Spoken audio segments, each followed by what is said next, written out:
9, 10, 11, 12 classes కుర్రోళ్ళు ఈ November December months లో మీకు ఓపెన్ బుక్ ఎగ్జామ్స్ జరగవచ్చు.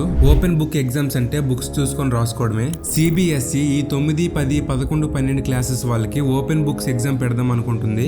ఈ ఎగ్జామ్స్ మీద చాలా మీటింగ్స్ అయ్యాయి. ఆ మీటింగ్స్ లో చాలా మంది ఈ ఓపెన్ బుక్స్ ఎగ్జామ్స్ వల్ల చాలా ఇబ్బందులు ఎదుర్కోవాల్సి వస్తుందని విమర్శిస్తున్నారు. దానివల్ల ఈ నవంబర్ డిసెంబర్ మంత్స్ లో 9, 10 క్లాసెస్ వాళ్ళకి కేవలం ఇంగ్లీష్, సైన్స్, మ్యాథ్స్ సబ్జెక్ట్స్ మీద మాత్రమే ఓపెన్ బుక్స్ ఎగ్జామ్ పెడదాం అనుకుంటున్నారు. ఇంకా 11th and 12th క్లాసెస్ వాళ్ళకి ఇంగ్లీష్, మ్యాథ్స్, బయాలజీ సబ్జెక్ట్స్ మాత్రమే ఓపెన్ బుక్స్ ఎగ్జామ్ పెడదాం అనుకుంటున్నారు. నేనేమనుకుంటున్నానంటే ఈ ఓపెన్ బుక్స్ ఎగ్జామ్స్ జరిగే ఛాన్స్ అనేది 50-50 ఉంటుంది. వీటి మీద మీరు ఎక్కువగా ఆలోచిస్తూ చదవడం మాత్రం ఆపేయకండి. అండ్ ఈ ఎగ్జామ్స్ మీద మీ ఒపీనియన్ ఏంటో కామెంట్స్ లో షేర్ చేసుకోండి.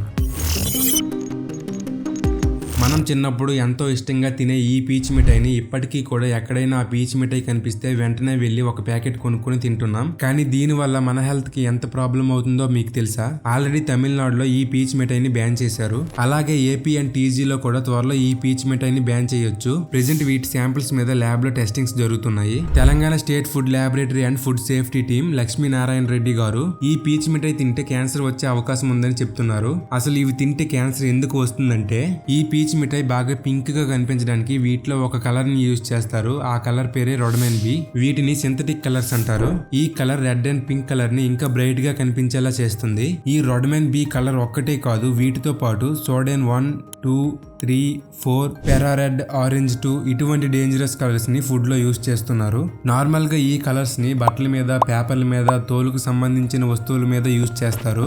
అటువంటి కలర్స్ ని మనం తినే ఫుడ్, రెడ్ సాస్, పచ్చళ్ళ మీద, ఇంకా బేకరీలో కోవాస్ మీద యూజ్ చేస్తున్నారు. ఇవి మాత్రమే కాదు, ఇంకా చాలా ఫుడ్స్ లో ఈ కలర్స్ ని యూజ్ చేస్తున్నారు. ఆఖరికి కొన్ని చోట్లలో చెరుకు రసం రెడ్ గా కనిపించడం కోసం ఈ రొడమెన్ బి కలర్స్ ని యూజ్ చేస్తున్నారు. ఇటువంటి కెమికల్స్ ని మిక్స్ చేసిన ఫుడ్ ని మనం తింటే మన డిఎన్ఏ ఎఫెక్ట్ అయ్యి క్యాన్సర్ వచ్చే అవకాశం ఉంటుంది. అయితే రొడమెన్ బి లాంటి కలర్స్ ని మిక్స్ చేసిన ఫుడ్ ని నేరుగా మన కళ్ళతో చూసి కనిపెట్టడం అంత సింపుల్ కాదు. అది ల్యాబ్ లో మాత్రమే తెలుస్తుంది. కానీ ఏదైనా ఒక ఫుడ్ దానికి ఉండాల్సిన కలర్ కంటే చాలా బ్రైట్ గా కనిపిస్తే అటువంటి ఫుడ్ కి చాలా దూరంగా ఉండడం మన హెల్త్ కే మంచిది. ఇంకా ఇటువంటి సింథటిక్ కలర్స్ ఫుడ్ లో ఉన్నాయా లేదని తెలుసుకోవడానికి food safety and standards authority of India అనే యూట్యూబ్ ఛానల్లో కొన్ని ట్రిక్స్ చెప్పారు. ఆ ఛానల్ లింక్ డిస్క్రిప్షన్ లో ఇస్తాను. ఒకవేళ చూడాలనుకుంటే వెళ్ళి చూడండి. ఎనీవే ఈ పీచ్ మిఠాయిని ఏపీ అండ్ టీజీలో బ్యాన్ చేసినా చేయకపోయినా చిన్నపిల్లలు ఈ పీచ్ మిఠాయిని ఎక్కువగా తింటుంటారు కాబట్టి వాళ్ళు ఈ పీచ్ మిఠాయి తినకుండా చూసుకోండి. ఇంకా మీకు కూడా ఈ పీచ్ మిఠాయి తినే అలవాటు ఉంటే అటువంటి అలవాట్లు మార్చుకుంటే మీ హెల్త్ కే మంచిది.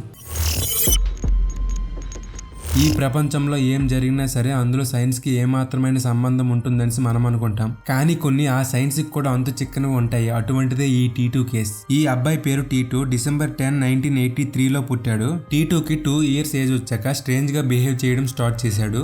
ఎలా అంటే తన పేరెంట్స్ ని మీ ఇద్దరు నా పేరెంట్స్ కాదు, నాది ఈ విలేజే కాదు, నా పేరు సురేష్ వర్మ, ఇంకా చెప్పాలంటే నాకు పెళ్ళయింది, 2 పిల్లలు కూడా ఉన్నారు, మాది ఆగ్రా దగ్గర ఉన్న ఒక విలేజ్, ఆ విలేజ్ లో నాకు పెద్ద బంగ్లా ఉంది, ఇంకా రేడియో షాప్ ఉందని ఇలా టీటూకి 5 years వచ్చేంత వరకు వాళ్ళ పేరెంట్స్ తో చెప్పిన కదే మళ్ళీ చెప్పి విసిగించేవాడు.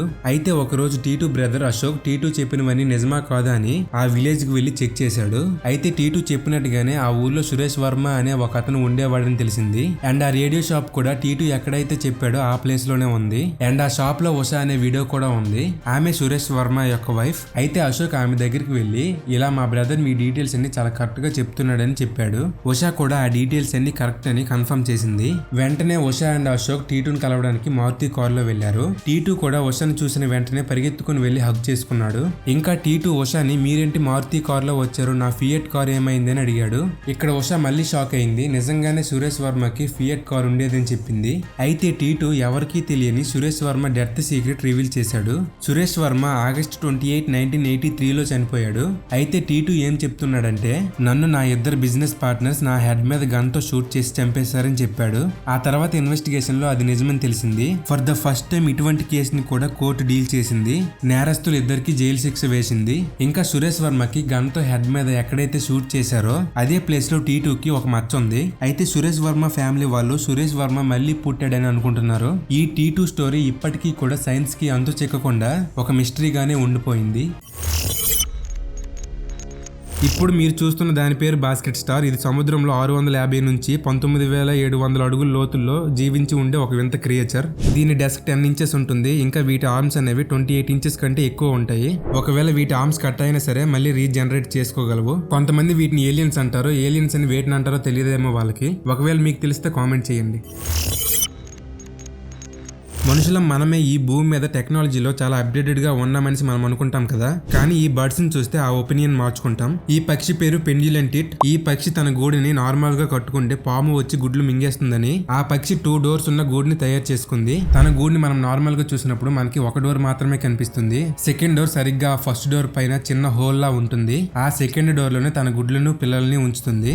ఏదైనా ఒక పాము ఆ గూడులోకి ఎంటర్ అయినప్పుడు ఆ ఫస్ట్ డోర్ లోకి వెళ్లి ఏమీ లేక బయటకు వెళ్లిపోతుంది. ఈ విధంగా పెండ్యులమ్ టిట్ తన తెలివితేటలతో చిన్న టెక్నాలజీని బిల్డ్ చేసుకుని వాటి పిల్లల్ని కాపాడుకుంటుంది. That's all for the today's video guys. ఈ రోజు వీడియో మీకు నచ్చినట్లయితే ఛానల్ ని సబ్స్క్రైబ్ చేసుకుని పక్కనే ఉన్న బెల్ ఐకాన్ కూడా ఆన్ చేసుకోండి.